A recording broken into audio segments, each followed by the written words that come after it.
debt or no debt.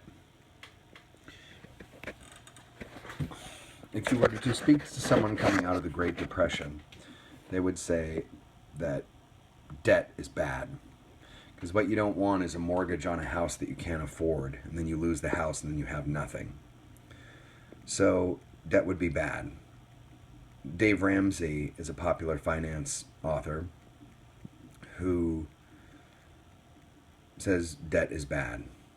He says, but he's normally talking to a certain kind of person who maybe spent too much money on their credit card, took too much in student loans, has a habit of spending money before they get it, as Kanye West would say. But the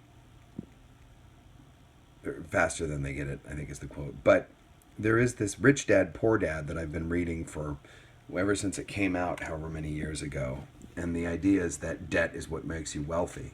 So essentially, you borrow more and then you increase your cash flow and you live off the cash flow. And then this debt just mounts and mounts. And that's kind of what the American government has done. There's something that intrinsically doesn't make sense to me. It seems like at the end of the day, there is a debt there. There is a money owed. And the result of this is it seems like there are large balances that are just out there, and